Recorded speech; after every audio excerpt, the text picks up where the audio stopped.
Welcome back to the Cast Across cEDH podcast. I'm Blake. And I'm Chase, and today we're joined by another special guest. Hi, my name is Max Sternburg, also known as WoundedSatellite in the Magic the Gathering community. And then this is where the intro hits.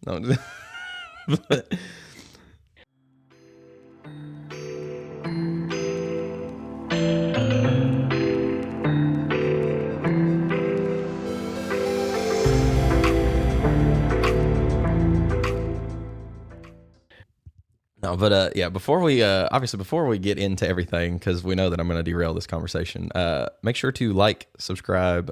If you're not already, join us on Patreon, where you get these episodes a day early and they're ad free. And then also, if you want to play any of the lists that we probably talk about today, go to Man of All Proxies and proxy it off. That is all. Chase, what are we talking about today? I don't really know. You're the one that kind of come up with the list of questions and things. But today we have Max Sternburg with us. So welcome to the podcast, dude. Like, how have you been? Thanks for having me. I've been surprisingly really great these last few months. Good. I'm glad to hear that, man. Like, I did get the chance to meet you at the cookout, and you gave me a little bit of shit for how we briefly cover your Rog Thras list. Like, whenever Kellen introduced me to you, and I was just like, I like this guy. This guy's a pretty cool guy. Like, so, but I wish that I would have had more of an opportunity to kind of talk to you then, because you are one of the well-known players in our space. But I think that's kind of why we have you on here today, because I feel like Blake and I, we kind of go back and forth in this of where we are at as far as content creation and where we want to be and things like that. And we've kind of found like almost this middle ground of like, we have a lot of new people that we're trying to bring into the format and get on board with cEDH, and we have people that are reaching out to us, like even in our Discord and in other areas in our local community on like, what are the best things to do, things like that. And so even though you've been in the space for quite some time, you've had your own other channels you've been on, things like that, go ahead and kind of let us know a little bit about you. Who is Max? My name is Max Sternburg, originally from Boston, college in Ohio, lived in a bunch of places, now settled down in Denver, Colorado. I work as a rock climbing instructor. I work in the energy sector industry now. I've worked in a lot of various roles before. I enjoy cooking. And I love my dog so much. Would you guys like to see her Christmas present? Yes, I got absolutely. Another set of matching sweatshirts. Oh my goodness. So look at that. What is her name? Suki. Suki? S-U-K-I. Oh my God. She's named after Avatar: The Last Airbender. And then the last few years of my life were dominated by getting into a nerdy children's card game that turned out to be the best game ever, and it's so much fun. Hell yeah, dude. No, obviously, I think that anybody that is like active in the space, I feel like they obviously know who you are, because like you've consistently, every time I've looked at the top deck leaderboard, you are the person that has continued to set at the very top of the top deck leaderboard. So you're obviously very accomplished in the space. So like, what all have you done in the cEDH space? Oh God, what do you mean by that exactly? I guess just mainly like, whether it's, tournament performances, like just things like that, like, just stuff like that. Like obviously the coaching stuff too. And like, the Sure. content, like all the things that you've accomplished, like in the space, or the things you've done in the space, just whatever you want to touch on. I've had the main list for various commanders. I think I was one of the people that pushed forward Kinnan. A lot of people that started within the last year and a half aren't really aware that Kinnan wasn't always viewed as a top deck. It was kind of a B tier, maybe 15th best deck in the format. It wasn't ever much lower than that, but it was kind of, people thought it was a meme. And I came into the format thinking that's bullshit. This deck's awesome. And it was really cool to be a very important part of that journey. One of the people on that journey, there's several of us, that kind of put Kinnan into that top tier space. That's something I'm very proud of, because that was a deck I fell in love with that wasn't viewed as the best. And I think that's something a lot of people should look at when they see a deck that's viewed as B tier and they feel like it's the best deck, believe in it, maybe you're right. So that was something I was really proud of. And then making the main list for Obnixilis and being the only person to like double top four in Rakdos in all of like the year of 2024 was really cool. Had the main list for Talion. That was actually my first tournament win. I think I'm still the only person to ever win a 100 plus person tournament on Talion. I believe my Nadu run was the most successful run of any player in one deck in history of like 8 straight top fours and wins before it got promptly banned. and then and then Rog Thras, I think it was 10 or 11 total tournaments on, all of which converted, included like 6 or 7 top fours out of that 11. That was kind of the basic run of tournaments, which was really fun. And then had a couple that I like dicked around with other random decks. I'm currently ranked number 1 in the world on ELO for cEDH. I've been coaching for a long time in the format. I had my own channel that's currently suspended or not coming back ever. So made a lot of content for the community. Had multiple lists on the deck list database, and I've had a lot of fun and met some really wonderful people. I think that's awesome, dude. I do think this is actually one of the questions that I had written down, and just listening to you just rattle off like, you know, thing after thing after like result after result after result. What do you think has made you just so consistent in the space? Like, because again, like if you show up to an event, it would be insane for someone to be like, yeah, he's not going to convert. Like every time you show up to something, it's almost a guarantee that you're gonna like at least hit top 16. So, what do you think has just helped you be so consistent in cEDH? Honestly, I think it's adaptability is a huge part of it. Maybe also the fact that I've lived half my life sleep deprived, so I'm super good at still staying focused when I'm tired. This is Chase, yeah. Yes. Yeah, it's funny. They always say you want to get a good night's sleep. Meanwhile, I'm up till like 4 a.m. and then get 2 hours before the next tournament day a lot. No, I think being flexible is a huge part of that, and really being comfortable adapting to the game in front of me, I think, is always the most important thing. And I play decks that reflect that most of the time, right? Most of my tournament experience is Kinnan and Rogthras at this point. And those are decks that are highly flexible, highly adaptable to what's presented in front of you, whether you want to go fast, whether you want to go slow, understanding your patience, understanding your politics. And I think that's an enormous part of it, having that consciousness of where the game is at, how it's likely to go, hypothesizing into the future, and being realistic and accurate with those assumptions and not being greedy. I think is, if there's one trait about me that I think has led to more results than anything else, it's not being greedy. It's being patient, being willing to sacrifice me doing something for my own development and value to hold up interaction to get another turn. Consistently doing that play style, which leads into me loving control, a lot, has definitely brought me the farthest more than anything else. Because there's so many times that I've made the decision to hold back putting down X value piece that might be helpful, and instead I've held up the interaction that saved me and allowed me to win on the following turn or something. So I think more people need to be patient. I think that's so interesting that you say that, man. Because like, so I've recently had this. So like my main deck is Zur, like Zur the Enchanter, and it's just because like that's the deck that got me into like EDH, and then I eventually just kind of found my way into cEDH, and then I literally tell people like I'm not tied to any one card in the deck besides the commander. Like I want to do well with the deck, and I have slowly like I've tried different versions of it, like more of a turbo plan, more of like a just like stacks builds and like control plans. And I think it's really funny you say that because I've really enjoyed the control shell of it that I've built. But the idea of like anti-greed and having to like be patient, how do you navigate that though? Where I guess like this is not a question I had. This is something that just popped in my head. But how do you navigate like being patient, but also not being so patient that I guess like the window closes, like you go into time, you never even get a chance to like push. How do you navigate that as a control player? It's high context. It's a hard thing to just like blatantly answer, but that is something that comes with experience and understanding of just like riding that balance, right? And the way you play control, Talion's my best example because I played Talion in tournaments several times, and the way you would play Talion in Swiss is slightly different than the way you would play Talion in top 16, top 4.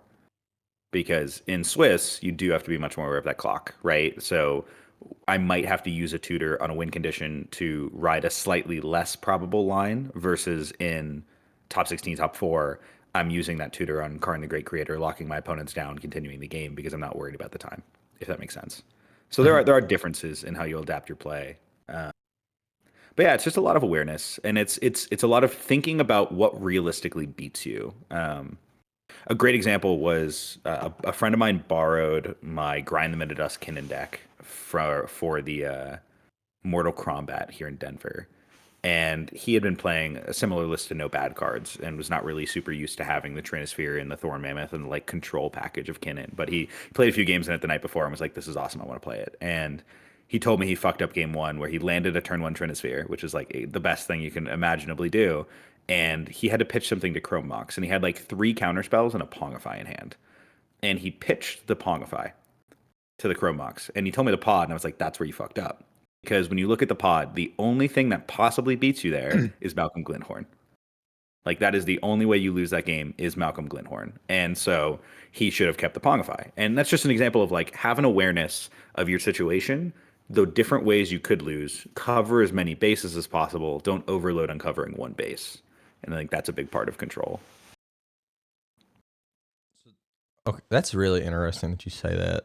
Like, do you feel like, do you have experience on just about do you have experience on the majority of the decks that are seeing play right now in cEDH? Like, have you at least like got games in with them, or do you feel like you've just like studied them? Like, how did you develop that knowledge, I guess, of like what's relevant, or like that kind of idea of like what beats me here? Like, how do you figure that out when you're looking at the other decks that are at the table? I mean, I've between lobby cons and dicking around with friends and everything, have I played the majority of cEDH decks? Yes.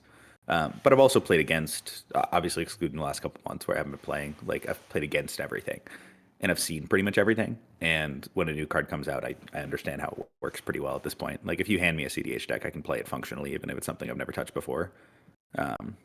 So, I mean, yeah, it's just kind of like an understanding of the format. I have good depth and breadth of the format knowledge at this point, so I can just kind of dick around with whatever. But you see these things and you play against these things. And the thing I tell people when you're learning is failure is the best for learning. Because when you lose to something or you make a mistake, that's in your brain forever. And there's nothing wrong with that. It's not wrong to get got, right? What's wrong is to get got and fall for it again. And so just take every single thing like that as a learning experience and grow from it. And as long as you're in that mindset, then you keep learning, you end up understanding pretty much everything in the format at one point.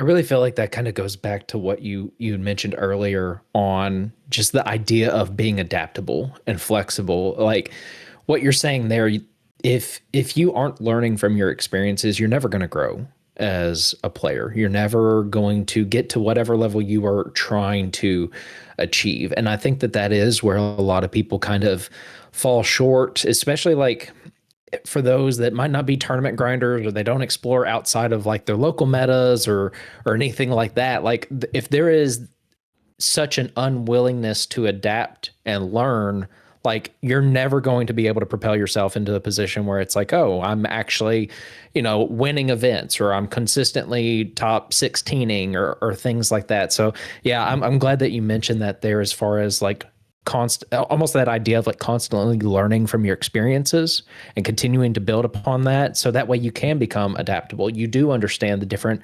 what the decks are doing or different archetypes or things like that, because you're opening yourself up to that understanding, if that makes sense. Yeah. No, I played Rogsai for like a 2-week span back at the beginning of 2024, and it was so much fun. As someone who barely ever played that type of turbo, the like full send it, you can't stop me now mentality.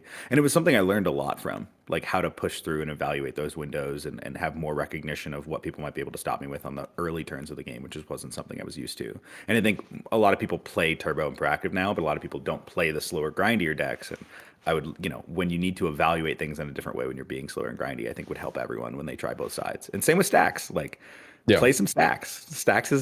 Be the stacks guy, dude. It's fun. We have a ton of stacks in our local meta, so we have become quite accustomed to it at this point. But yeah, I think it's funny that you bring up Rogside because Blake has played it like not super recently, but he's played it within the past like month and a half, and he's just absolutely just fucking hated that deck. He still fucking hates that deck. It's so weird. I feel like my favorite aspect of cEDH, like, because I came from Yu-Gi-Oh. Like I wasn't into Magic when I was growing up. I was just this kid that loved Yu-Gi-Oh. So like I was like 11, 12 years old going and like tournament grinding Yu-Gi-Oh. So I got a lot of like like if you want to call it 60 card, like our decks can be 40 to 60 cards, but like 60 card format. And then whenever I came into EDH, like, because I didn't really play any of the other formats within Magic, like I loved the 4-player aspect of the game. So I love the politics and the deals and just all of this stuff. And I think that like I enjoy decks that allow me to like utilize those sort of things and to like use my words and to be able to like break parity on the fact that you have multiple opponents, like things like Ristic Study, where, you know, that card, if in a 1v1 setting, is not going to be as good as if obviously like in our format, or even like Lotho and these other cards. I enjoy that kind of stuff. And then I picked up Rogside because Zach Adler was like, hey, you should try Turbo. Like, I just think you should give it a shot. And so I had like a couple of like, you know, turn 1 wins. I just kept finding myself though, I would end up playing it like it was just a mid-range deck. Like I would look for fast wins, like within my like first 7, second 7, my 6. And then if I was getting to 5, I was just trying to find a mid-range plan. And like I would have wins that were like just way born upon win. Yeah. And so I kept trying to do the turbo plan, but it feels like solitaire. It feels like when you're playing like a mid-range or control deck, you're playing cEDH, but whenever you're playing, I guess, like turbo, you're just playing solitaire, and it's just everybody else's job to stop you. And I just didn't like that. I don't know. That is exactly why I don't like Turbo, but it is fun sometimes. But yeah, no, I'm a huge. I literally, if you go to my Kinnan primer, one of the first lines is, "This deck does not play solitaire; it fights against the table to find the win." Yeah, that's what's so boring about a really turbo meta to me, which is why, I mean, honestly, kind of glad I skipped these last couple months, because it's just no one's fucking stopping anyone. They just do whatever they want. It's boring. Well, I feel like it goes back to something you said a little bit ago too, of like whenever you were saying you might play the deck a little bit differently in the Swiss versus like the top cut or anything like that. Like, because in a mid-range control shell, you can take more time. You could be a little bit more patient, like things like that. With the turbo decks, it's the same strategy all the way through it. And I think that, like, yeah, even though we're in a turbo meta, like a couple weeks ago, we covered like the top 10 going into this last part of the year. And I think I made a comment in there of like, even though, like, I'll use Ral as an example, like Ral has been doing really, really well in this last half of the year, but you haven't seen it actually take down like a really big event. You know, at least to my knowledge and understanding, we haven't. We've seen it maybe convert, like we might see a couple of them in the top 16, but nothing as far as like getting first overall for an event. And I think it's because it does have to kind of continue the same strategy going into the top cut. Everyone in that top position is going to go, oh, I know what Rao's trying to do. We have to slow them down or stop them and make it to turn 2 or turn 3 at least. And I think that's what makes the turbo decks kind of fall short once they get into that position. It's just like, okay, you're playing against the best people at this event. They know what you're trying to do. If they shut down the turbo plan, then you're just kind of fucked at that point. I mean, Turbo could still do very, very well in top cuts and tournaments, especially because it becomes this balancing act of the other players where they all know what they have to do and what they should do, but people are so inwardly forced to mulligan for value engines to always feel like they have a chance in those games where it's one shot, one opportunity, that a lot of times those turbo decks get to sneak away because people didn't mull responsibly for interaction. Start mulling for interaction and they will never win.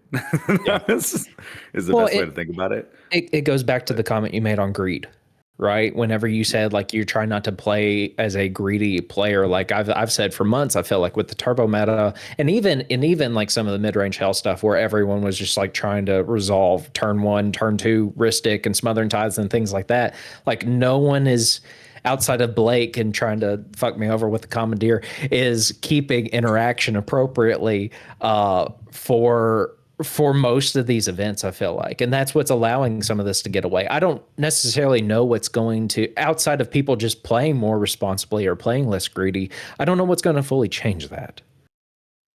I mean, the way to think about it is, let's say you're going into your turn 2 and Rog size, before you in turn order or something, or after you, whatever it is, Rog size on the table.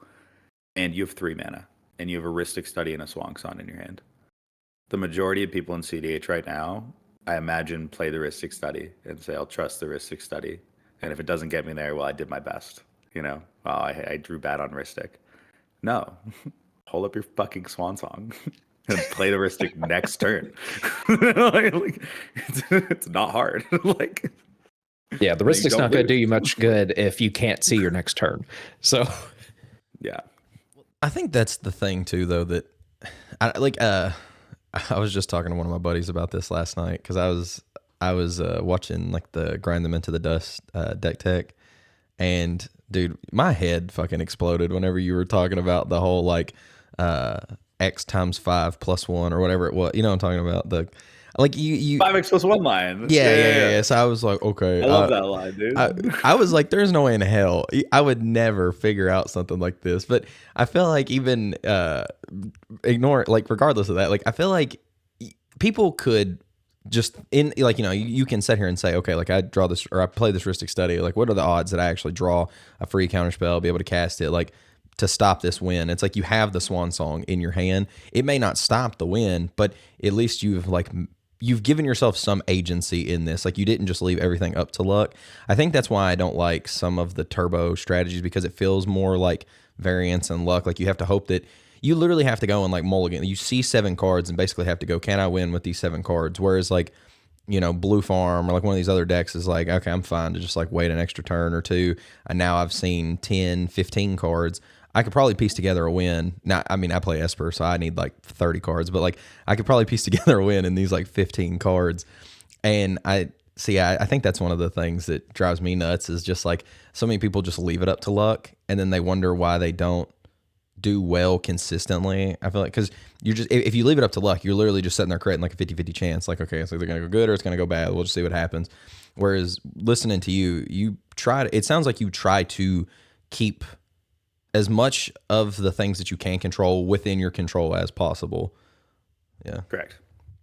Yeah. That's really I good. don't know. I'm not going to ride Lady Luck. I'm going to ride what's in front of me and see if it works. Like, I really like that, dude.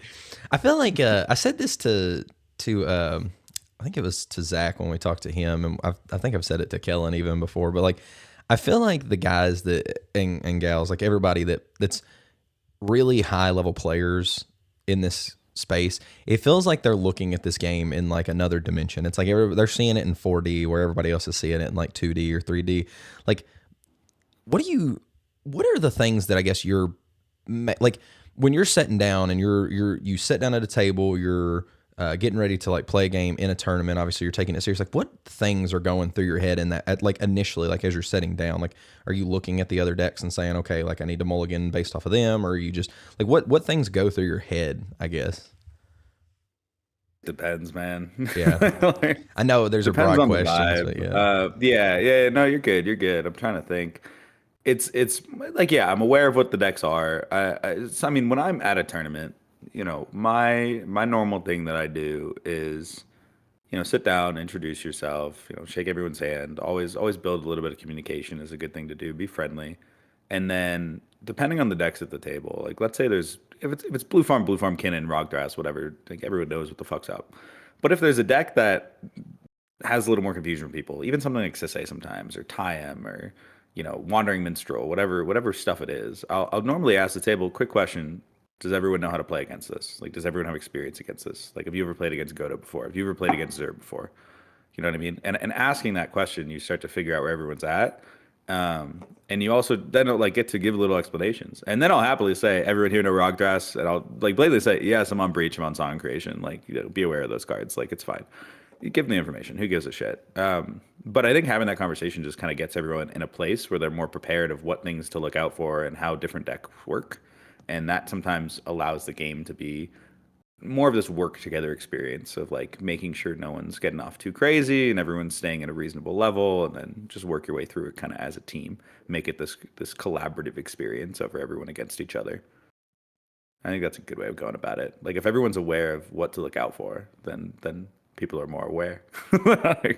If Yeah, that makes sense. I think I that think that's a good way for Swiss. No, I think that definitely makes a lot of sense. I feel like more people. I definitely. You just listening to you say this stuff. I feel like there's so many things that like I don't do now that like I'm just realizing, because there are a lot of times where I'll ask people like, do you know what Xur does, and like I'll kind of explain, because I feel like I have found that even if there is a deck that is like, we know that this is a good deck, it's consistent, or even if it's a good player piloting the deck, they'll still be afraid of Xur because they don't see it very often. And so, because I think the fear of the unknown is just so much greater than like the fear of the known. And so being able to explain like, hey, like, do you have any questions about this? Like anything, just stuff like that. And then, because I think a lot of people will see it and they have maybe like some kind of preconceived notion of like what the deck does. And then I'll very quickly be like, I'll be like, this is not, like, I don't swing. There was at one point where I didn't even run Necro in the deck because I was trying to break like my habit of just like, I know. I was doing it just to like actively make myself not go get it, because I was so tempted every time to go get it. So I cut it to break that play pattern, and now it's basically just like Ristic clone deck. Like I try to play it as like commander agnostic as possible. Like I don't cast Xur very often unless I'm just like, I've mulliganed like to a point to where I can see like an early Xur, like maybe even like a turn 1 or turn 2 Xur, and then I've still got some interaction to like get me to that later, and then I can start getting my Ristic on board, or I can, maybe I see like a chance to have a Xur and a Delny, and I can just go have 2 Ristic studies immediately, stuff like that.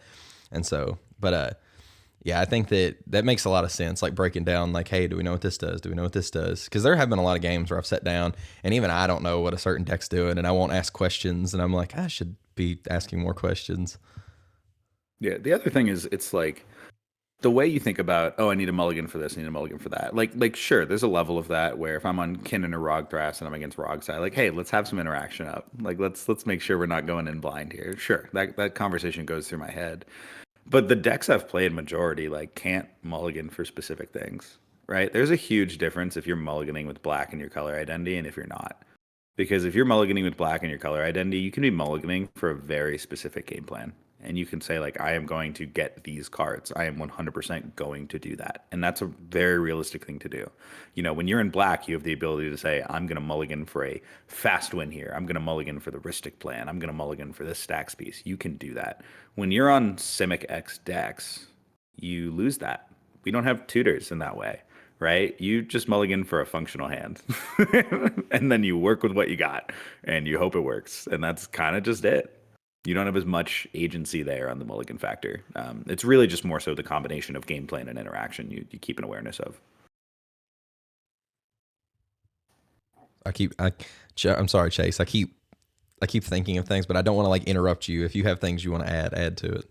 Oh no, you're good. You're good. Just keep going. Just having fun. I really just am. Interrupt me. Go for it. Say what you're gonna say. No. It's fine. You got it. No, do you damn it, I lost it because I was trying to be nice. Oh yeah. No, what I wanted to ask. So like, obviously, you being somebody that like, again, people can look and they can see it's like you've got the top elo. Like they know you're a good player. You're. It's pretty high likely that like it's highly likely that if you show up into a game, you're going to win that game.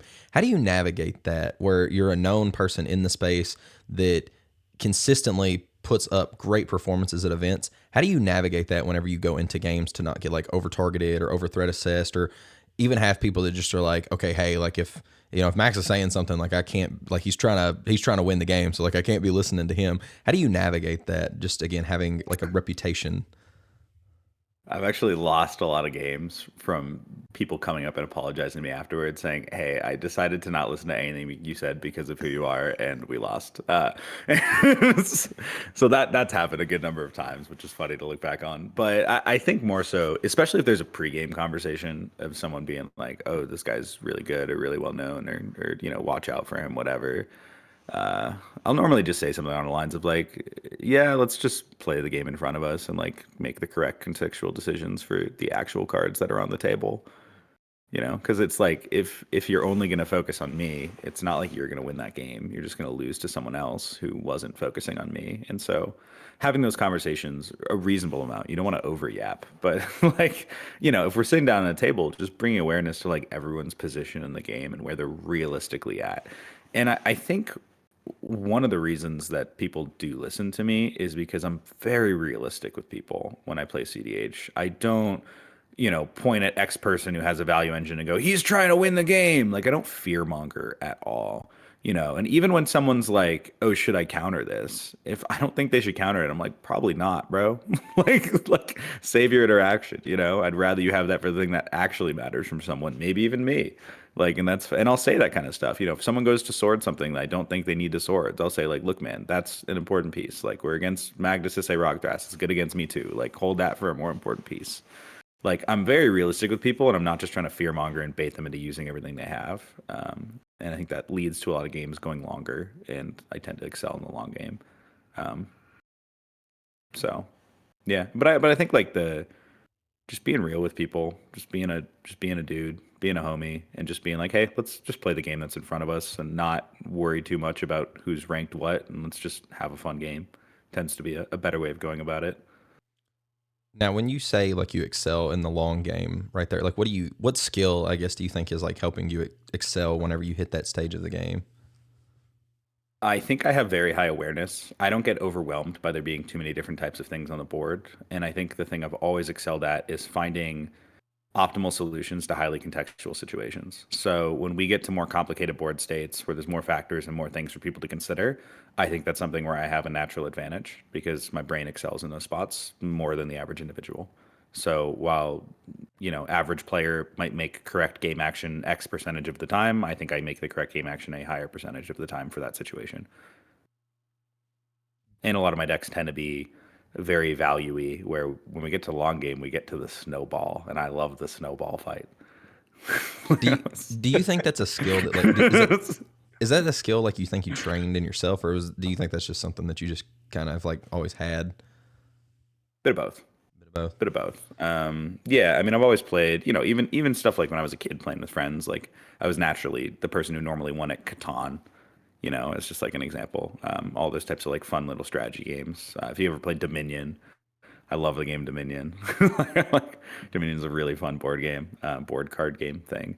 But so yeah, my brain has definitely always worked naturally in that way, and I definitely got better at Magic. I didn't like start at my baseline for Magic the Gathering. There was a lot of learning that went in there and learning all the different factors to consider. But yeah, it's something you can definitely train. I think a really big thing for people is slowing down and just taking a breath. Like, just take a deep breath, look at the board, consider your options, and then don't be afraid to just pick one. I think decision paralysis is also an issue for some people, where there's so many options to consider that they don't know what to do. And I think the best way to think about it is like, your job when you're playing the game is every action you take, every politic you make, everything should be with the overarching goal of moving the needle on your likely win percentage.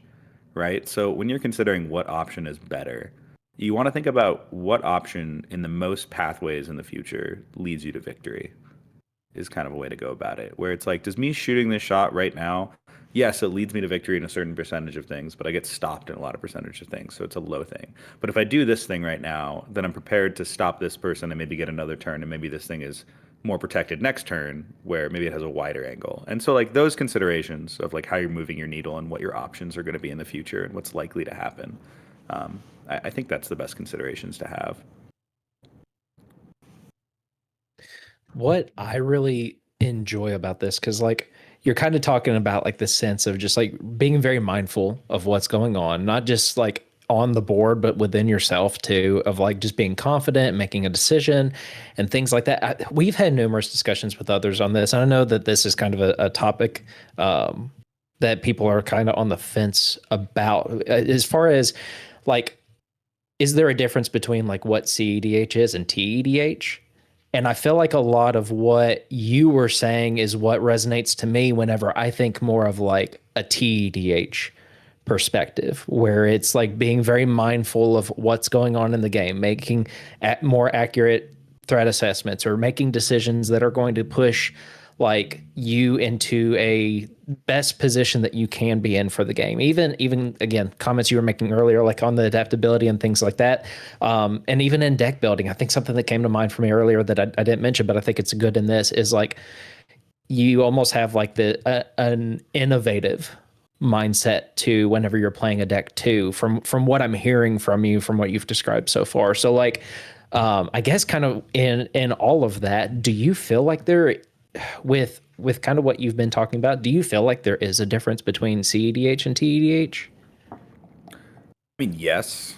Like, it's one of those things where it's the same format, we're playing the same game, right? It's the same as when you play poker with your friends and you guys just pull out some chips and spread them out and there's no real money on the table. People bet more willy-nilly because it doesn't mean anything to them.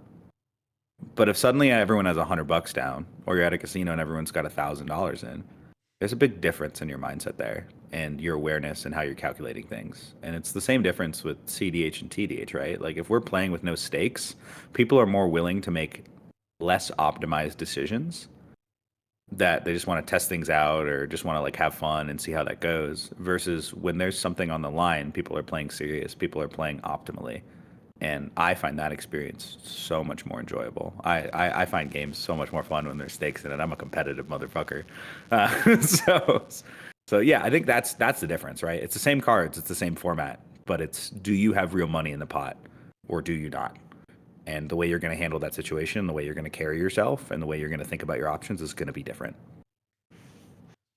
Do you have a way that you go about, like, say you're just playing, you know, it's not in a tournament setting, but you're just playing with people and you're wanting to be intentional, I guess, with those games. Do you have a certain way that you'll frame that game, or like you'll talk to people beforehand to make sure that everybody's like on the same page, almost like a, you know, like people talk about in like the casual setting, but like a rule zero? Do you have those types of discussions with people before you're playing just like a casual cEDH game? I personally don't, just because I've reached the point with my play experience that, like, as weird as it sounds, I don't really need to practice. Like, I can dick around and just like go to a tournament and I'm fine. But I think the correct way to do that is just go into those games saying, hey, I want to practice for a tournament. Can we play serious? Just say that, which is something I've definitely done in the past. But now, when I was playing Magic, flashback a few months, it was like I'd go to a tournament, be serious. If I'm playing Magic, not in a tournament, like, yeah, let's dick around a little bit. Let's have fun. Like, give me Lumra, like, give me fucking like whatever. like. Do you? So this is something that I just thought of. I don't know why, like it just popped into my head. But obviously, like, kind of going back to the discussion where you said you have like a lot of knowledge on like a lot of different decks and like what they're doing because you've played against them or you've played them like in the format. Do you feel like being a deck specialist almost hurts you in this format, or do you think that that's like a benefit? Like, just somebody that only like they're only really they're consistently just playing one deck over and over and over. Do you think that ultimately that is a good way to get good at the format, or do you think actually like branching out and playing different things will make you more knowledgeable overall, and then eventually like you can come back to whatever strategy you're wanting to play, so on and so forth? I think it is always better to try different things, because even when you're a deck specialist, trying different decks will enlighten you to new ways of thinking and new ways of evaluating things, and that will help you play your specialty deck better. I think there's nothing wrong with being a specialist on a deck, but I don't think you should only ever play that deck. No, I think that that's very interesting. I've been talking about wanting to do like a almost like a series this coming year, which I've talked to Chase about it. But we got like a huge order of proxies from Mana Vault Proxies. If you go to there, use our affiliate link.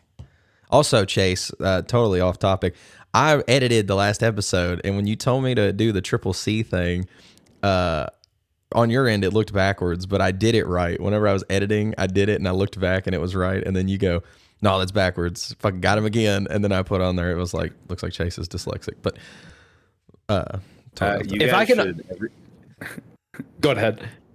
Every time that you mention Mana Vault Proxies, do you know that sound bit from that old Notorious B.I.G. song? It just goes, Notorious.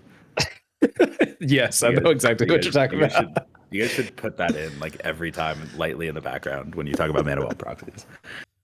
Yes, I agree with that. No, the only thing I was gonna say is any opportunity I can find to fuck with you, Blake, I will find it. So hey, it's fine. I understand. But Shit. What was I? No, we placed a big order of proxies, just so that we could, one, because we do gameplay on the channel and we want to have access to like more stuff. And also like it's one thing to just like go and print them off at like Staples, but being able to have like actual play tests, like proxies that you can take to events and use those. So I just wanted to have access to that stuff. But I thought about doing a series almost where I try out a different deck for like a month or 2 months, just like get some reps in with it, like consistently practice, play it, try to learn the lines, like something that's a meta deck. And then eventually, like at some point during that time where I'm playtesting, like take it to an event. And then afterwards, almost like do a breakdown of like what I'm going to take back to my deck that I like specialize on. Do you think that that is something that it would be beneficial for somebody, or do you think that that would just be like a waste of time? Oh, you do think? Okay. Yes. Yeah, I think practicing something and learning the ants of it. A really good example here, something I've been getting more into lately is Super Smash Bros. I'm nowhere near like a tournament player for Smash Bros, but there's this one creator online that his stuff started popping up. It's Poppet1. He's from Australia. And he's a phenomenal Smash Bros player, but he's done exactly what you're talking about, where he's like, oh, my Discord told me I should play Wario for an event, and he'll show a little training arc and really go over how he's learning Wario and all the ins and outs of Wario, and then he'll take Wario to a tournament and break down all of his games on Wario and like what he's learned from the experience, like exactly what you're talking about, and it's super super interesting. Because the same thing, every character in Smash Bros. Plays super differently. So does every deck in cEDH. Like there's going to be overlapping factors, and there's going to be things that are individual to that deck. And learning the muscle memories and how to play those niche aspects of them is always going to make you a better player overall. I feel like the thing that made me think about doing that, so like I said, I'd mainly just been playing Xur, and then eventually, like when we started doing content, I realized I had to get other stuff on the channel. So like there's actually games on our channel where it's literally my first time ever playing the deck. Like I proxied it out, picked it up, and I was like, fuck it, we're just gonna try it out. And so I remember my very first time like playing Dargo Timna on the channel. I had no idea what I was doing. I was like, we're just gonna figure this shit out. And this was right before Kellen had won like the Land Go event, so the timing was like perfect. Like we got like 3 gameplays of Dargo Timna on the channel, and then Kellen goes and wins Land Go with Dargo Timna, and then it was like, oh, it's perfect. But I started reaching out to him and like asking all these questions, and I kept playing the deck because I thought it was really fun. Like just the Dargo plan was fun. And then I remember the first time that I went to an event back on Xur, and I was facing a Dargo Timna, and they were actively like pushing for a win, and I knew exactly like what to do, what to stop them. Like it felt just crazy. Like I felt like I was able to just see exactly what they were doing, and I was able to be like, okay, hey, I don't have a counter spell, or I don't have the piece to interact right here. Does anybody have this would stop them there? And sure enough, there was a blue farm that was like, oh, I do have this. And so they flashed it, and the Dargo Timna player was like, okay, you've shown that you can stop me. Like I won't go for it here. And then I got another turn. I ended up winning that game, and it got me into top 16 on Xur, which was like, I was like, fuck yeah, this is awesome. So like I think that's exactly what we're talking about. Yes. Okay. Hell yeah. Perfect. Okay. Yeah. So I definitely want to try and do more of that. Do you have, what decks would you, if you were trying to coach somebody, then what decks would you tell people to be on the lookout for, to like learn and get good with? One caveat I want to give to what I said before, just before I jump into that, is I said it's always better to like have more information and try more things. I would say the correct way to word that is it has the potential to be better, but you have to be able to properly incorporate and dissect that information and like make it a part of your play experience without getting the decision paralysis and getting too confused by different play styles thing. Just want to mention that. Like it has the potential to be better, but it always can be as long as you use it correctly. Decks that people should learn. I mean, I think decks in cEDH break down into kind of 2 very basic categories, which are almost unique decks and generic decks. A generic deck, a great example is Blue Farm, right? You're winning with Breach, you're winning with Thassa's Oracles, you're winning with lines that are going to overlap through a lot of decks in the format. And then you have decks like Sisay, Magda, things that are hyper unique and specific to that deck. So I think that the best things you can play to learn cEDH quickly are going to be the generic decks. And then learning about the lines of the specific decks, playing against them or doing some games on them just to understand their choke points and such can be really, really helpful. And that's what taking down tyrants was going to be all about. Hey man, if you still want to do content like that, I will absolutely have you on, and we'll talk about how to take down like a Rogsai or how to take down a Sisei. I'm all for that shit. Give me a few months to keep doing what I'm doing, and then we'll talk. No, you're good. But yeah, no, I do think that that's so interesting.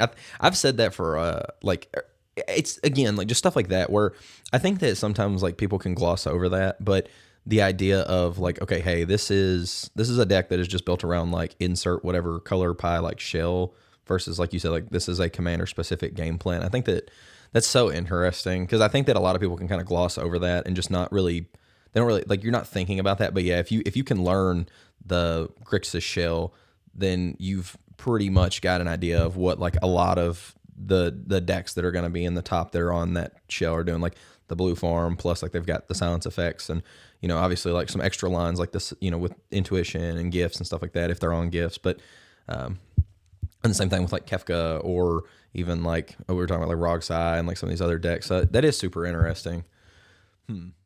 Yeah, I feel like I love talking to people that are just good. I feel like it makes your brain start going. Like I don't know. It opens up like different doorways that you didn't realize were there. Now that I'm kind of thinking about it, I am kind of curious. Like we're having this discussion here on like what decks other people might look at. During, earlier you said like at this point you've basically been known for Kennen and Rogthras, especially like with your performance this year on Rogthras and like kind of really solidifying what that deck is. Like I guess what I'm curious about, like during your downtime, have there been any other decks that you've been like considering or like been looking at kind of like in the same context of like what's something I can learn from this deck and like apply it to what I feel comfortable with or feel confident in? I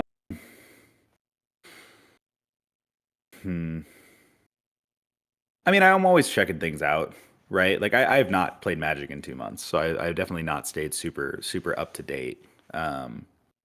But I think before that time, it was like I knew Rockhouse was my favorite, but I'm always considering other options. Like I was rebuilding Talion at the time, I was rebuilding Obnixilis at the time, I was dicking around with those decks and seeing what they could do. Especially entering a turbo meta, I thought Talion really had a chance to be great and had a chance there. I did bring it to one like dick around fun small event. Got a lot of draws.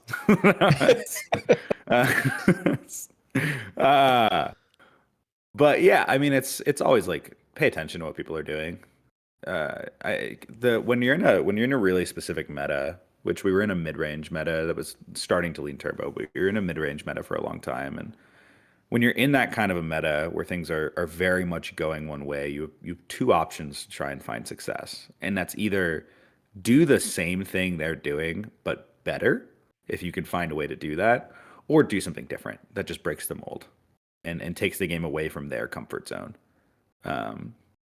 And so I think just always paying attention to what decks have the opportunity to do that for you there is really important. Because we are in like a format that is to an extent rocks, paper, scissors, right? Like turbo beats mid-range, mid-range beats stacks, stacks beats turbo. That's the most generic pie we have here.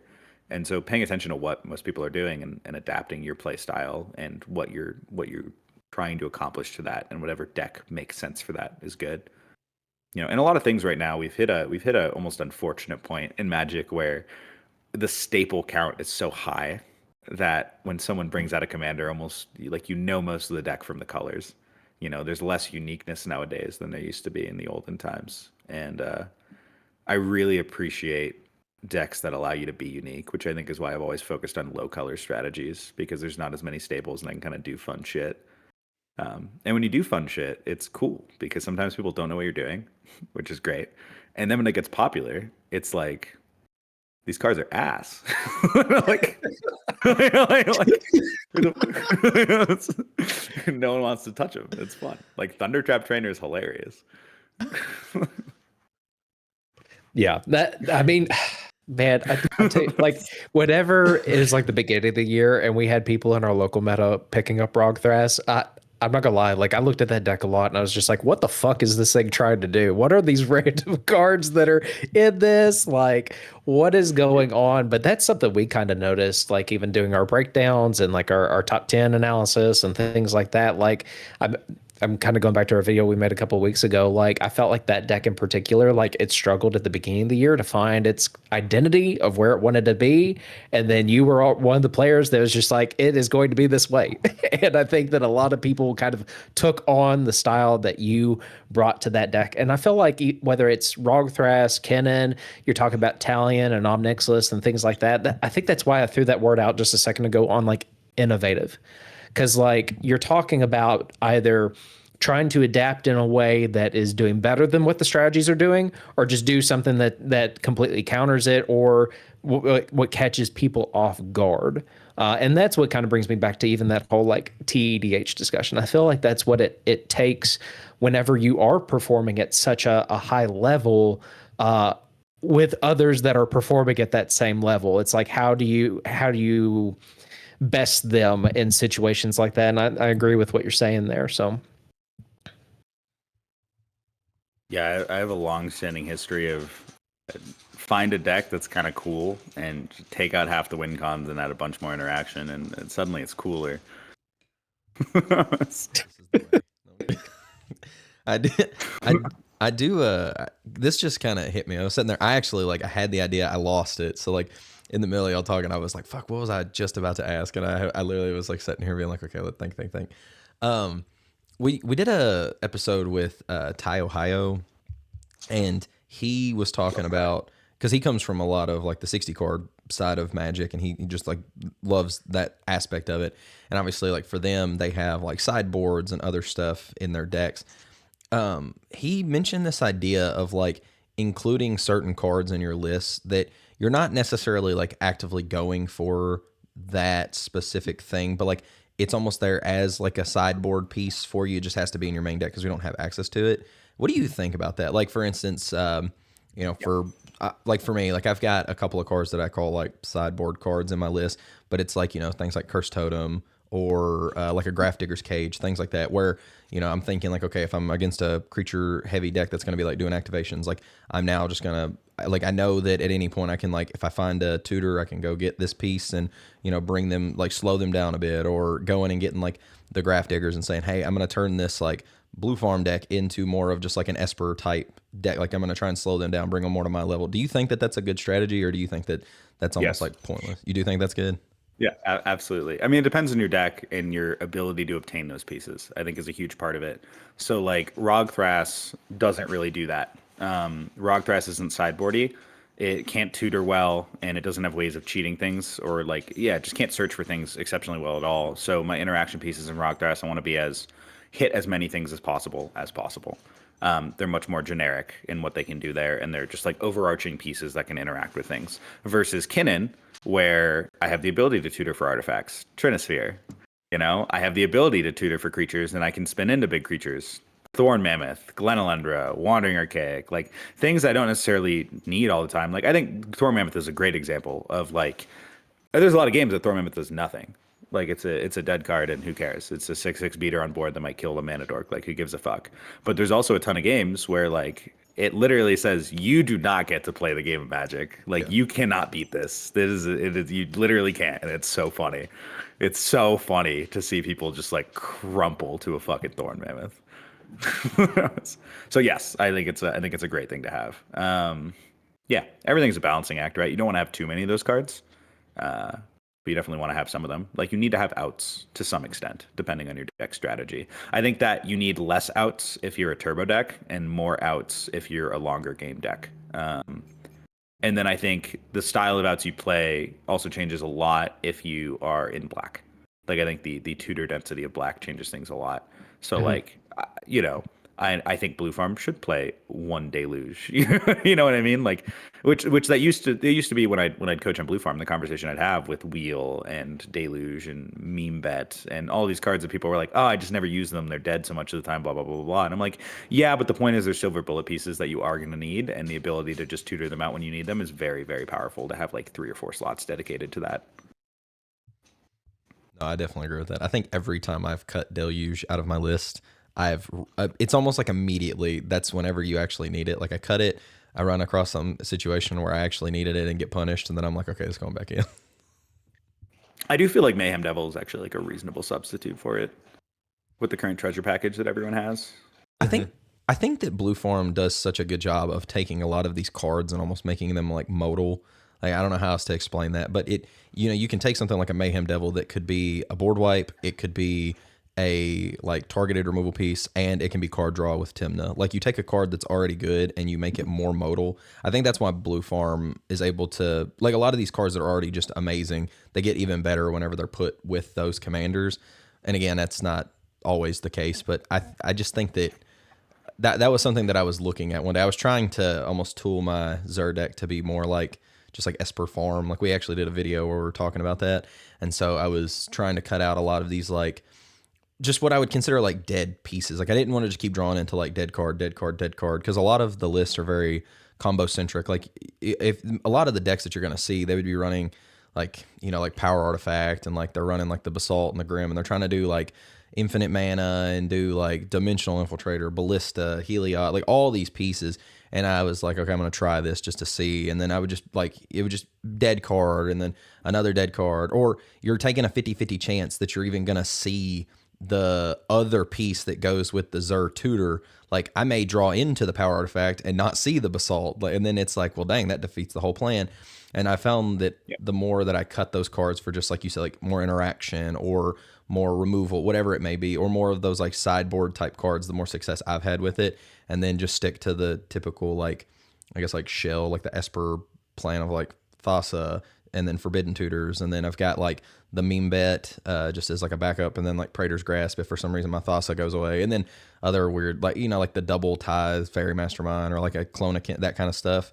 But yeah, I think that the more that I've done that, the more success I feel like I've had. But I was just curious, like your stance on that. But no, I think that's cool. If you look through all the brewing I've done with my cEDH decks, one thing I've always really pushed and held a lot of consistency for is I am much happier to play cards with a stable floor and less upside than cards with a bad floor and more upside. And I think that's also a huge part of what's brought me so much consistency in this format is my cards have a very stable floor and they're always going to provide me value.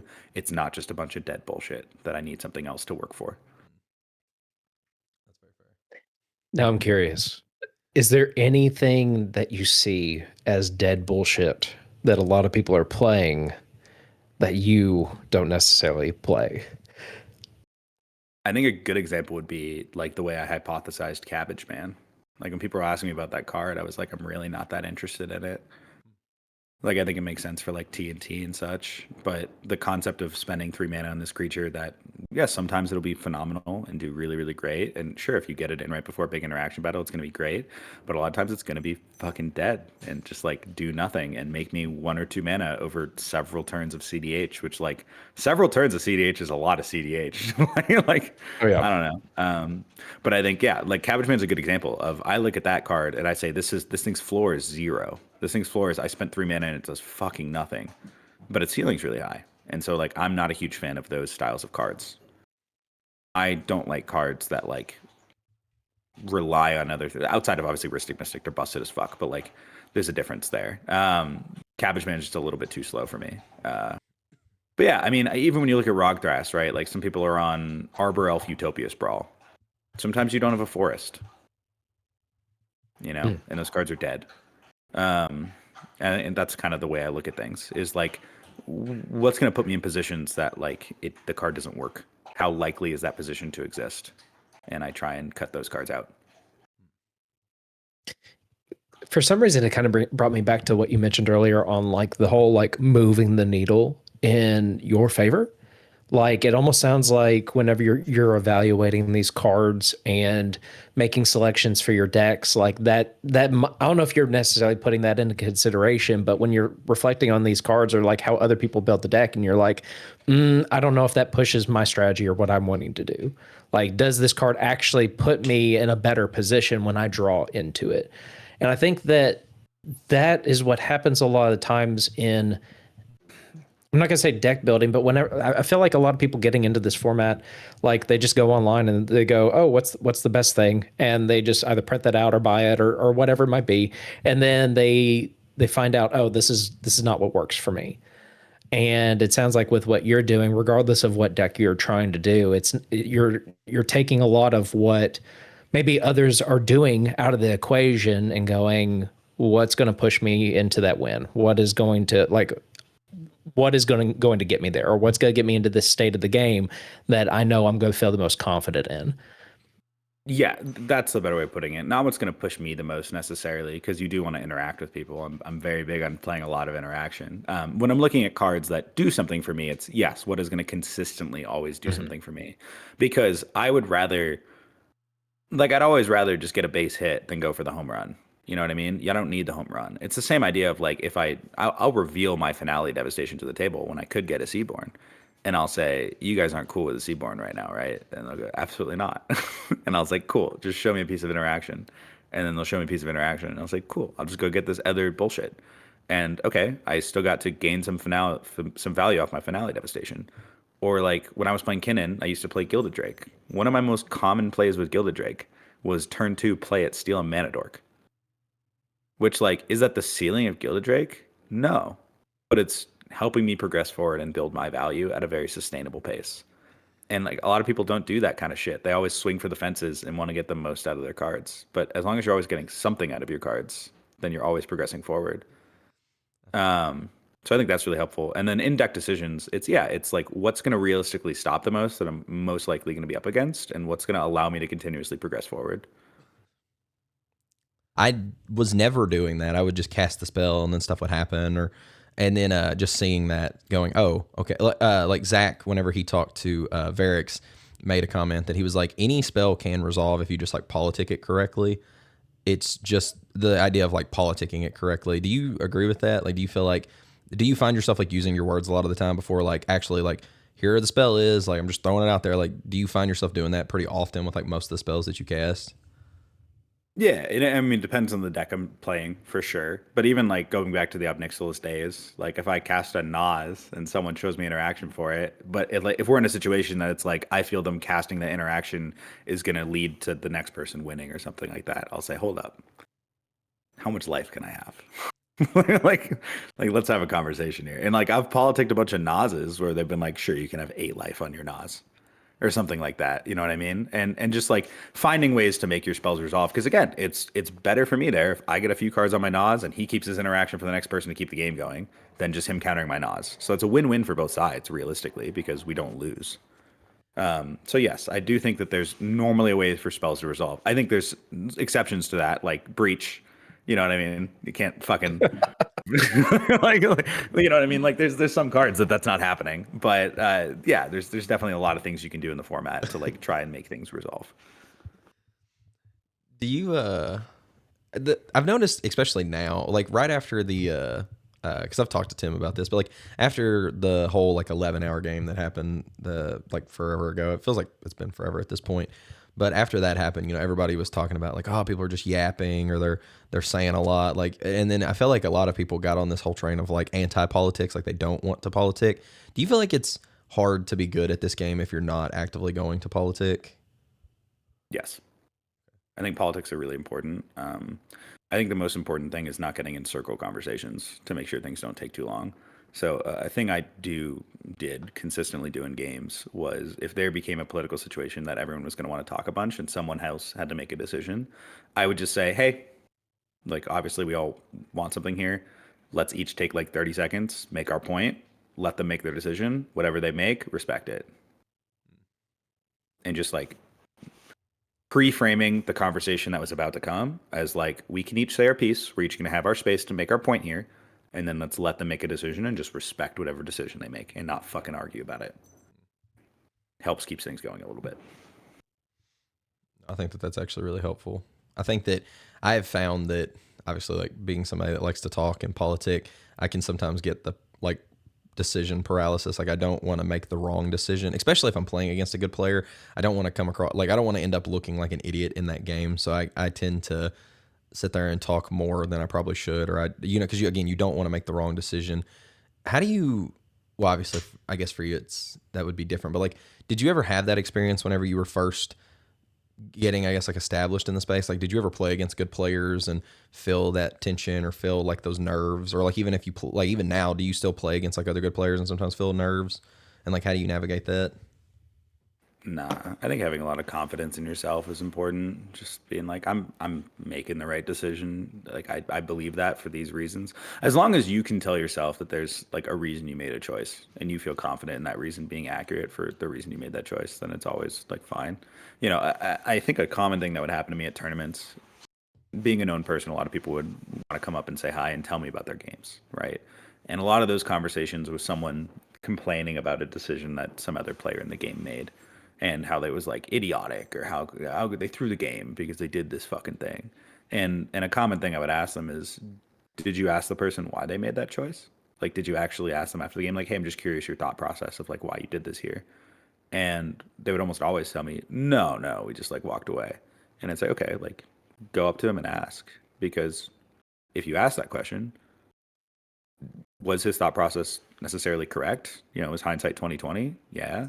But is that person really likely to say, oh, you know, I was thinking about this and these factors and like that's why I made that choice? And then you can empathize with his situation and you understand their logic of why they made the choice they made, and you understand they weren't throwing the game or doing anything vindictive. They were just making what they thought was the right decision for them in that moment. You gain a lot of respect for people.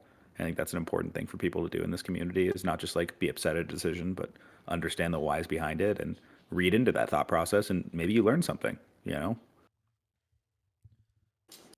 Sorry, Chase. I know I keep just adding. I try to leave like a small pause so that way if you want to say something you can. But going, okay.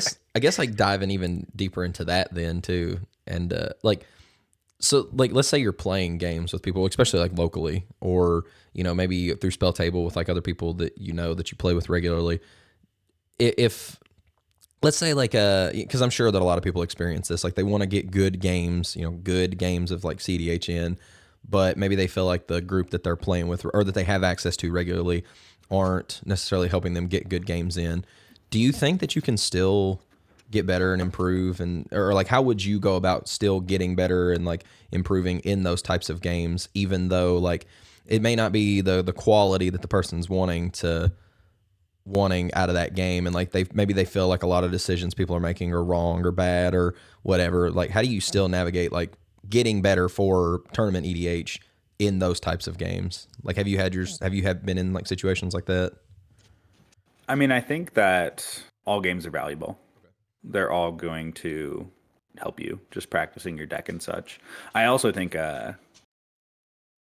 maybe a weird take, but I think playing against players of all skill levels and having experience playing against players of all skill levels is such a necessity for Swiss, because I know a bunch of amazing players in this format who are incredible at the game, but they only play against top tier players all the time. And sometimes they have a tournament that's just like they got a bunch of weird Swiss games against low quality players that they couldn't communicate with and like didn't know how to play against. And they weren't adaptable to that situation. They had a bad tournament as a result. So I think all games are valuable. If you're aware that your consistent play group isn't up to snuff, I mean, teach them, right? Like, if you're trying to win the game and you know they can stop you, explain to them how they can stop you, right? Talk them through those things. That will make them better, which will then get you better games because they're more legitimate. You know, playing isn't all about stroking your ego to just get as many W's as possible. It's about the experience, and it's always more fun and feels better to get a hard-earned W that you had to really earn than to just like win some bullshit. So I don't know, teach each other, tell them what they're doing wrong, you know, but don't ever tell them what they're doing wrong as a statement of fact. Say, here's what I think and why, you know, here's my explanation and my reasoning. Don't just yell at someone that they're an idiot and doing something wrong. Say, hey, you know, have you thought about these factors? You know, have you tried doing this in this way? I've seen other people on this deck do this before. It seems to be really successful. You know, here's the ways that my deck has actually stopped. You guys haven't been doing this. Like, explain those things to them, and then you'll have better games. No, I think that's actually really good advice. I was talking to I was telling some of the people that are like our VIP, like patrons, like the people that are like our higher tier, like I've been wanting to try and get a group together to have, I guess, like more intentional games, because I've noticed that a lot of people are saying they feel like they can't get necessarily like really good games in with they're like whoever, like maybe their local group, or maybe they feel like they're overly threat assessed. Maybe they feel like people aren't open to politics. Maybe they feel like just whatever it may be. And that's normally the first thing I'll ask. I'll be like, have you actually talked to them and told them that you feel like this is happening? And the majority of the time it's no. It's like, well, no. Yeah. I think that, yeah, as much as this game is a, like, you know, you have to talk to get good at the game. I feel like people still don't really talk and communicate and like just say like, hey, this is what I'm feeling right now. So, but I do think that's funny. But I think that's good advice for a lot of people. I think that there's now, thanks to like Critical and some of these other people, like with online leagues, people feel like they're able to actually get good games in consistently. Like there's always games firing, it feels like. But I do think that it's important to at least address that, because I think there's a lot of people that feel like locally maybe they're not getting the quality of games in that they want to, or maybe they just feel like they're not happy with, like they just maybe forego games altogether. And so I wanted to make sure to at least touch on that. God. So I do think something, kind of backtracking just a little bit, something I was kind of curious on, because you know, when you made the comment on, you know, one of the things you do if you sit down at a table and like it gets to the certain board state and you give people like an opportunity to address their side of things, and like, you know, 30 seconds here, 30 seconds, so that way the game state doesn't drag on, or whatever the politicking is in that moment doesn't drag on. Like, but I'm gonna kind of combine it with what we're talking about here. Like, how do you navigate those situations whenever it is someone that is either just not open to doing that, or even like, I don't know. I feel like we've seen throughout this year some too of like people more so just whining and bitching and complaining during the game, and utilizing that as a strategy to kind of get through the round or to win or whatever. Like, so what do you typically do whenever you're sitting at a pod and you are kind of faced with these other players that are kind of utilizing that, or just aren't even willing to kind of even talk about things? Well, those are two different things. Yeah. One thing. So also, let me plug in this computer here. There we go. If someone is unopened to conversation, which, yeah, we've all met those players who are just like, I don't politic, right? I'll say something like, you know, obviously we try first, and that's where they let us know, like, hey, I don't politic. I don't want to have a conversation about it. And I'll say, okay, totally hear you. Respect whatever decision you make. I'm just going to say this so you're aware of these factors. Quick snippet of my opinion on things, just so they're aware of it. Right? Here's the things I'm looking out for. Here's why I'm looking out for these things. Do whatever you think is best. Right? Trust them. If they don't want to politic, don't force them to politic. That's not going to be a helpful conversation to have. And at that point, it can just be, I'm just bringing awareness to these things. And maybe they were aware of those things, and maybe they weren't. But now at least they are. And if that affects their decision, maybe it does, maybe it doesn't. But that's all you can do. Like, respect people. You know, if they don't want to talk, they don't want to fucking talk. And that's okay. And if someone's whining, right, and they're not adding anything to the game, they're just complaining, I don't know. I guess maybe I'm not the nicest in that front. Maybe I'm just like, hey, man, not helpful. Like, move on. Like, I mean, realistically, you could say something like, I understand why you're upset about this. And, like, I understand it affected you in a negative way. But, like, complaining about it right now doesn't help anything. Let's just keep going. So I did want to ask, because just touching on that, I love asking this question to people that are really good players in the space. Do you think that there is, like, if somebody was coming to you, and they, obviously, like, I know it's context dependent based on the person, but do you think that there is, like, a skill that is, like, the most important for being good at cEDH? Like, if you had to just, like, out of all the skills that you know that, like, people could work on or improve on, is there a certain skill that some people should, like, focus on learning above all else, or, like, focus on improving above all else? I think it depends on the deck you're playing. Because, like, different decks are going to exemplify different skill sets and play styles. So that's kind of a hard one. Do you care like, I think to... it's an example. Oh, go ahead. You were about to do exactly what I was about to ask. Do I care to what? No, that was going to say, like, just, like, dive into what you mean by that. Yeah, like, if you're playing Roggrass, your most important skill sets you can work on are going to be sequencing. playing your spells in the correct order over everything else, and being aware of all of your options. Like the flexibility of all of your different options combined with sequencing is going to be the most important for Rogdrass. If you're playing a deck like Talion, a control deck, your most important skill set is going to be awareness. You know, if you're playing something like Rog's Eye, your most important skill set is going to be probability. You know, like calculating your options going forward. I think that there's like all of those things are important for all of those decks, but which factor is the most important changes based on what deck you're playing. Right? Like, what are the odds of my line working here? That's what matters the most for Rog's Eye. You know, what are the things I have to be aware of to make sure that I go another turn? That's the most important for Talion. What are all of my various lines that I have access to? How do they generate me value? And what is the correct way to sequence the casting of my spells? That is by far the most important for Rogdrass. And different things are just going to exemplify those different skill sets. No, that actually makes a lot of sense. I think that, I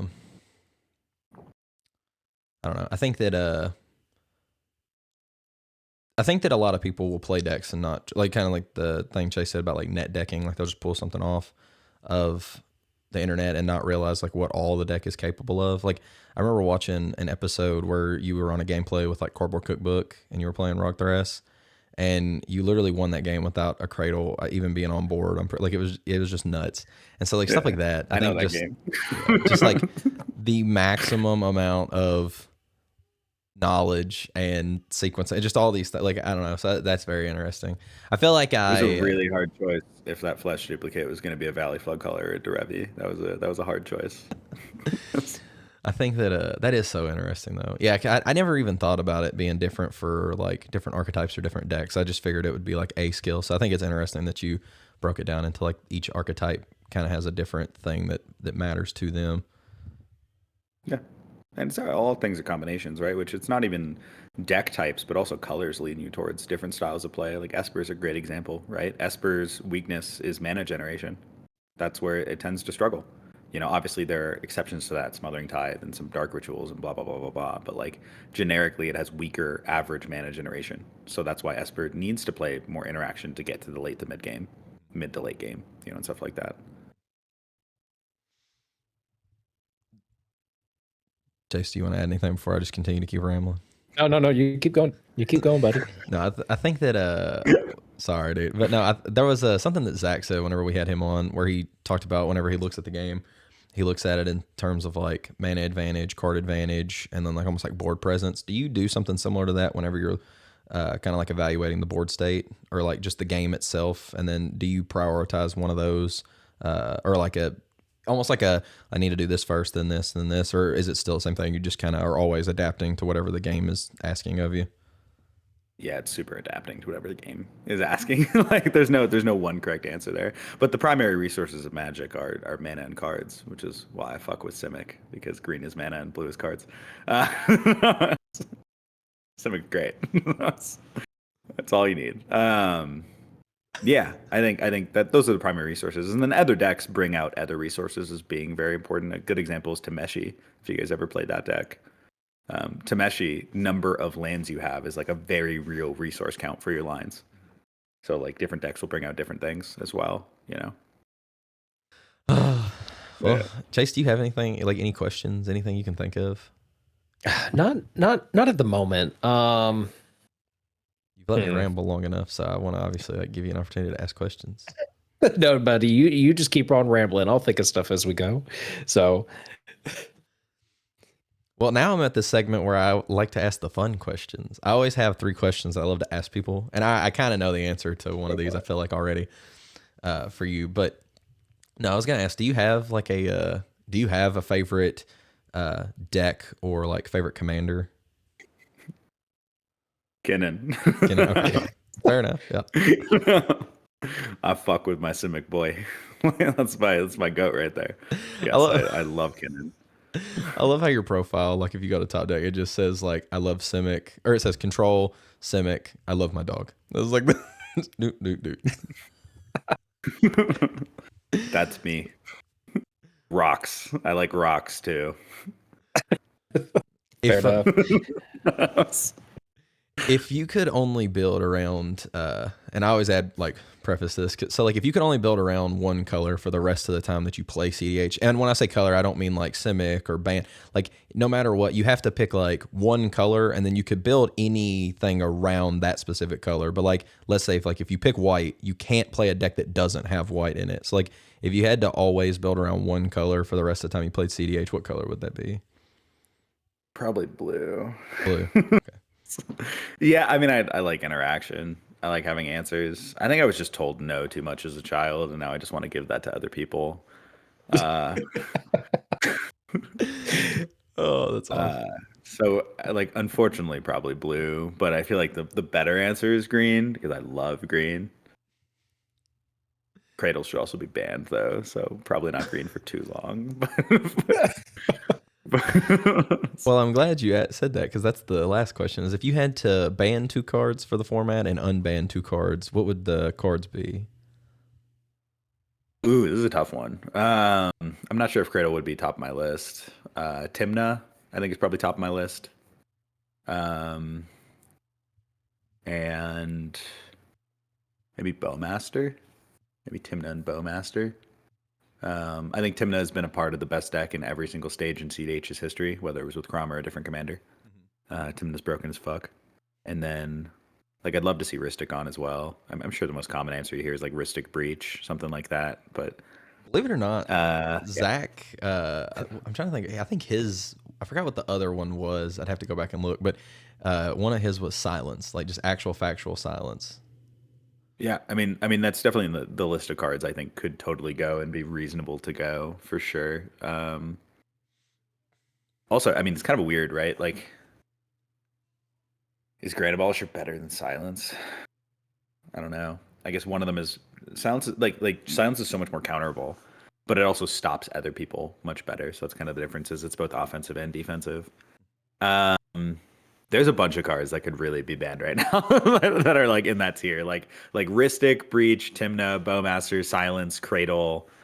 I think are like the top of the pack. Rograk are like the top of the pack for me. That whole collection of cards. Cards like the partners. It sounds like a lot of things that like partners. Just Timna and Rograk I think need to go. Gotcha. It sounds like a lot of things that you'd be open to like just really shaking up the format. I don't think it's good when things are homogenized, and I think that Timna is the most homogenizing commander of all time because it builds the most stable floor of any commander of all time. Like, your deck's worst performance is card advantage on a stick at like a cheap commander that just has to attack in a format that's easy to attack.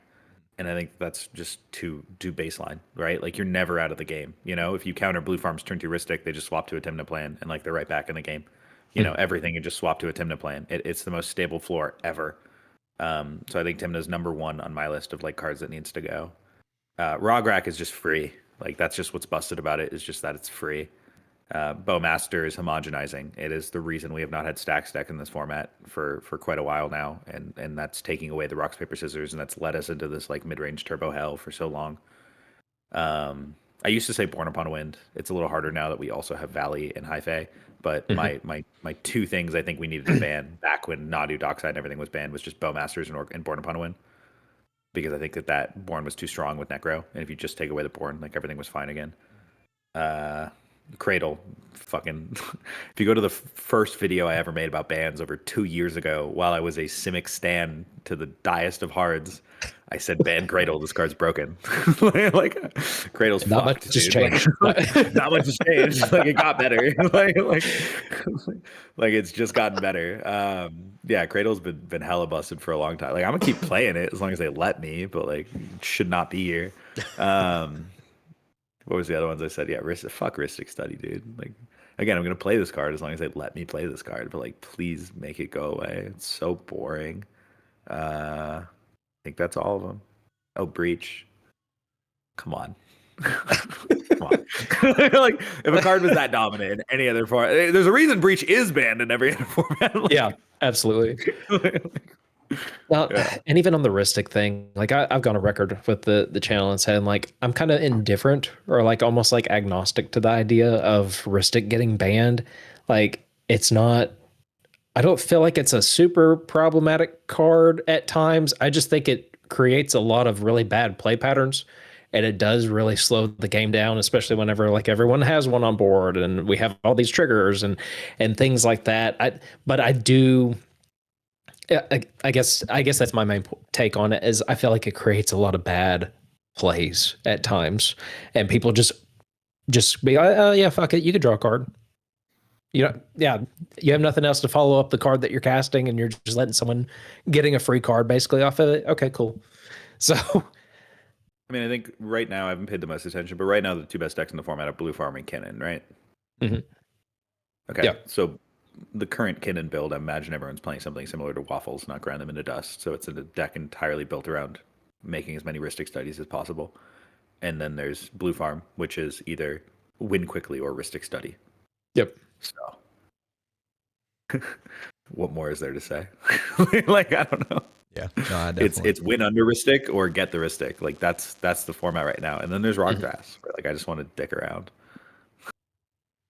No, I definitely get it. I've even told Chase like the most success that I've had with Zer is just going around like the clone Ristics plan. Like there's a dude, one of my buddies, Xander. He which I think if you look on, I don't know why him and Grant both do this. Like they change their names on their top deck profiles like all the time. But I think if you look on there now, it's like Grandma is what they call him, Grandma Xander. But he had like some really good results with Zer before he started switching to like more meta stuff because he was trying to go to the Envy, and then he ended up getting to the Envy, and I think at that point he was playing Rogsai, but his whole deck was just called like 2 Ristics and a trench coat, and so that was the whole plan, was just clone Ristic study and like find ways to just like get more of them on board. And I definitely agree. I think that I don't want to obviously see Ristic Study go because like my whole deck is built around Ristic Study. But like I said, I'm the only card that I'm tied to in the deck is the Commander. So even if like every card that's in my list got banned, I would just find another way. Like we'd just build around something else. I think the best way to go through life and most factors is what is the best for the most things, not what's best for me. You know, and I think that's a good mindset to have. And so that's why even when I was playing Kinnan, I'm saying Cradle should be banned. You know, even though I play Ristic, I'm saying Ristic should be banned. It's what I think is best for the format as a whole is what people need to keep in mind. And I think people are way too focused on like, oh no, I don't want to lose the card that I play with or that I spent money on or that I love. And it's like, I understand you love it because it's broken. Of course you love it. But like, you know, be aware of what's best moving forward for everyone. And the format's always going to adapt, and it's going to have its ups and downs and its hurdles to conquer, and you know things are going to change and find a better place as a community because of that. Do you have your 2 unbans that you would unban? Let me look at the list real quick. 1 second. I guess I'll pull it up on my phone. Probably Primetime is one of them. MTG. Yeah, we had a very controversial I'd love video. to say Nadu. We were saying I'd love to say Nadu. I mean, like, look, was Nadu fucked? Yeah, but Nadu was the most fun I've ever had playing Magic. I'll take Nadu over Kinnan. Like, I loved that deck. That card was just that was cracked. The epitome of my play style. Well, so again, I did the thing with Nadu where everyone was playing like Turbo Nadu, and my exact thought process when I was deciding to build a deck like 1 month into it being out was everyone is building Turbo Nadu, and everyone is, when I was talking to people about like how they played against Nadu, they're all like, oh, you just mulligan for removal. Like you need to have removal and interaction immediately. And I was like, okay, so everyone's playing against Nadu is just mulliganing for hella interaction and removal. So what I'll do is I'll take all the win cons out of this deck. I'll put in 40 pieces of interaction, and I'll play Nadu control, and then I just won't give them anything to remove for the first like 4 turns of the game, and then I'll end up using all the interaction on each other, and then I'll win. And it just worked on repeat for months. and so my Nadu deck had the same amount of interaction as my Talion deck. It was amazing. What would hilarious. Wow, these cards are fucked. Some people, that's what gets me. Leovold. I mean, okay. What do I think are the safest unbans? The safest unbans that I think would be really cool. Would Primetime even see play? Like I want the cards to see play. I'm not sure if Primetime would. Like it probably sees play in Lumra, but I don't think like Rogthras plays Primetime because we already have 6 mana tutor any land stuff, and the lands entering tapped is weird.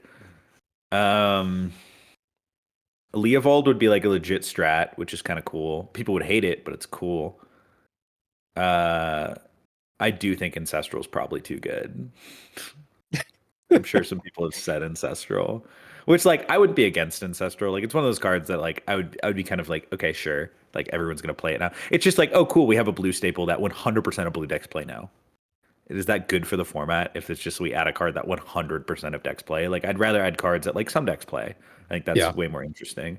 So Leovold I think is actually neat as fuck and like adds a new strategy to the game. Yeah, give me Leovold and Nadu. Like those are cards that will see play and they incorporate specific strategies and they allow cool shit and they're not just like 100% of decks play them.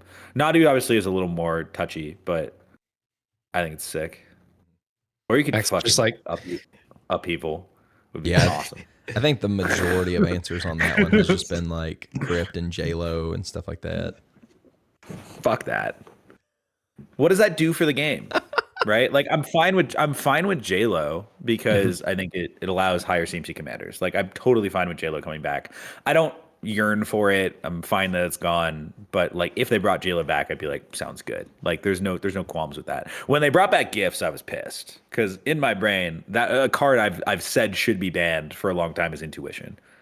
I think Intuition's fucked. And so them just bringing out a better Intuition turns out to be worse because of the 1 more mana for a format. But like my hypothesis for it was slightly wrong. But I was pissed because I was like, this is just a better version of a card I already thought should be banned. That just helps the strategies that are already doing the best, which is annoying. But I'm always a fan of giving new tools that aren't just staples. Are my favorite types of cards, right? Like when we get some bullshit that just happens to be cracked in Rogthras, or if Magda gets a new card, I think that's cool. Like that's a neat addition to the format. But whenever we just get a new staple that everyone plays, it's like, okay, cool. we're just more homogenized than ever. Yeah, I think that we did our when we did our video where we were talking about like the best cards that got printed this year in cEDH. That was kind of how I had it was like weird the way I broke my list down, but it was essentially like cards that could potentially become staples. Like they're still trying to find like that home. Like maybe they found a home in like a deck, but they could potentially become staples. And then it was like strategies, like, so, you know, your VV Kefka type plans, like the actual like strategy, and then like your just staples for everything.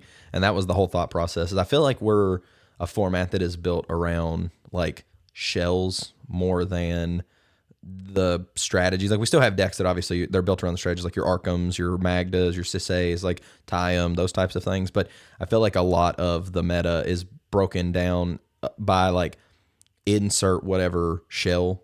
And you just, and even in the decks that still have like a strategy, you still see a lot of those like staples and like shell, like the shell cards that fit into it. And so, yeah, I think that I definitely agree with you. I think that the more they just print like insert generic staple, the more homogenized everything is just going to continue to become. So I do think that it would be cool to like see more cards printed for a specific commander or a specific game plan. Like stuff like what was like Aether Drift, like the Life Crafter engine or whatever, like Magda got, and like just stuff like that. Yeah, I think that those are so sick. I think those are good cards. Or even if like Sisay gets like a weird like grand. I've been dreaming for years of a card for Kinnan where they give me a asymmetrical oof on like a giant green creature. Is like all I want. Like give me like a 7-drop asymmetrical oof, and I fucking slam that shit into Kinnan. We talk all the time in the Xur Discord that all we want is just a like Voice of Victory / Grand Abolisher type of effect on a 3-mana enchantment. I just want to be able to swing with Xur and go put Abolisher directly into play and then be like, cool, I'm winning the game. City of Solace. You might actually get your dream on that, because I think whenever they release the next Lorwyn set, I think they've already like spoiled that there's supposed to be the oof typing in it. So maybe we see exactly what you're hoping for there. Maybe. Well, it can't be all artifacts. It has to be only your opponent's control. Yeah. Oh my god. But there already is a 3-mana silence enchantment. It's just in green for some fucking reason. I need. So- It's called. Have you ever heard of City of Solitude? City of Solitude. I don't think so. City of Solitude. Players can only cast spells and activate abilities on their own turn. 3-mana green enchantment. Yeah, I would find a way to throw the game with that thing by accident. I'd be like, fuck, I did my math wrong. Yeah, it's a good one. It's a fun card.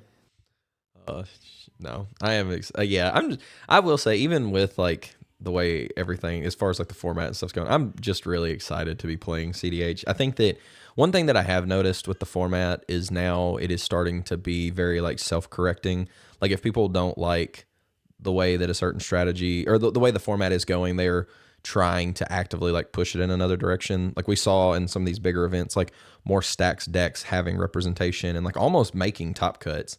Like there's like this like Brutal Force stacks deck that is like becoming really popular. It's like Bruce Kamal, and it's just like lots of stacks creatures and Naya, and they're just like playing beats, and then also like more of your Abzan stacks builds, and then also people, whenever they saw like the MV was just all blue farm, Ristic Study Hell, people started pushing more into turbo, like Atali, Ral, Rogside, those types of plans. And so I think that if they got rid of just like one or two of the cards that really hurt that, like again, those sideboard type cards we were talking about that really hurt certain strategies, like a Bowmaster and stuff like that, I think that we would see the format self-correct even more. And so, but I do like the way that the format is going, at least right now. I've had a lot of fun playing cEDH. Like, I don't know. So I'm also just really excited to try and get better at this game and be more consistent. And I really enjoy getting to talk to people like you and like other people that are really good in the space to try and grow and to get better. And also to have conversations like this that are open to other people, that they can see it and say, oh, wow, like Max has a ton of good information. Let me learn from him and like write this shit down. And also, I don't know if do you still do coaching even now? I still do some coaching. I have some people hit me up sometimes. It's not something I'm like outwardly advertising, but yeah, I still do coaching. Yeah. Well, if you are actively doing coaching and people are watching this, then go obviously ask questions and seek out coaching, because I think that it's a very useful tool. Like I've done coaching with different people in the space, and I always feel like those are where I have a lot of like, it may not be in that exact moment, but it's something that they say that I then take into a game, and it feels like that's when I have that like quote unquote level up moment. Like one of the greatest things Ian ever told me whenever I did a coaching session with him was like during Mulligans. He was like, just look at the hand and like take a second, don't rush, don't be trying to like, don't be just looking for a specific card. Like literally just look at the hand and say, what does this actually do? And that one phrase, I started going into like when I would look at my hands after that, and I would, we even did some test ones, and I was like, oh, I would ship this, I'd keep this. And he was like, why? And I was like, well, this doesn't feel like it's really castable. And he's like, well, is this also not equally like, uncastable? Like also, like just stuff like that. And then going like, oh, wow, yeah, you're right. Or keeping a hand, and then all of a sudden we start the game, and I'm like, fuck, I totally missed the fact that like I can't make the colors to do this thing that I wanted to do. So yeah, I think that if people are not actively seeking out coaching, but they want to get better, I think that that is a great place to start. Like think of some actual questions specific to you and go talk to some people about coaching. Yeah, coaching would be really helpful. Chase, do you have, I guess, anything else? Like anything you want to touch No, on? I mean, I'm good here. I just appreciate you for joining us today and giving some of your insight and input and things to hopefully help others like be able to take a lot of this and learn from it and grow from it just as much as we are trying to do in this space as we kind of continue our journey on things of not just content creation, but just getting better in cEDH overall. I guess the only thing I have is there anything that you like want to plug or talk about before we kind of wrap things up for today? I don't have a show to plug anymore, brother. Hey, just yeah, I know, I'm aware of that. No, I'm you're just good. saying, like, You're good. I guess I'll plug. There's a new channel called Drake Academy that's hosted by Jordan and Lily Drake. You guys should go check it out. They're focusing a lot on the teaching side of cEDH, and I believe they are starting from like that beginner friendly viewpoint of trying to get people into the format. And I think that that's a phenomenal channel that's just getting started that people should check out. Hell yeah, dude. yeah. Well, man, like Chase said, if nothing else, man, we just really appreciate you obviously taking the time to join us for a conversation about cEDH and like just sharing your inputs and insights and stuff like that. But if I don't, Jace, do you got anything else? Anything you want to, any Nope. wrap up stuff?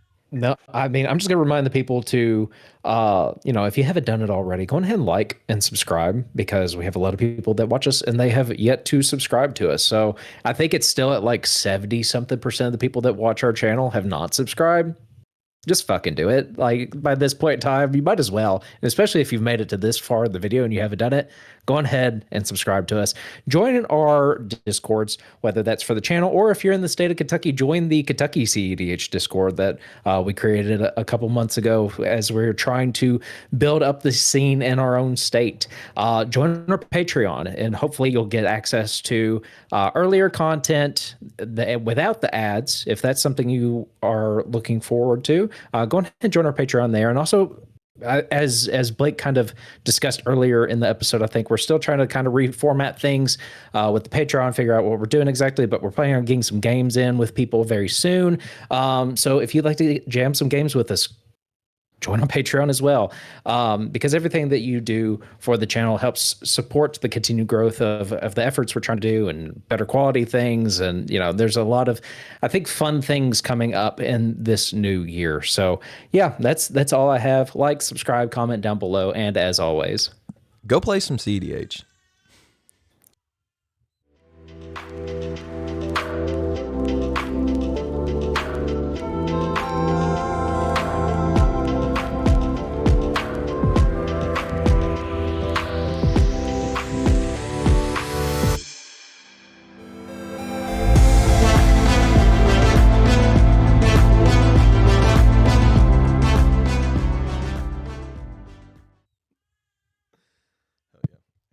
oh, I'm gonna stop the recording.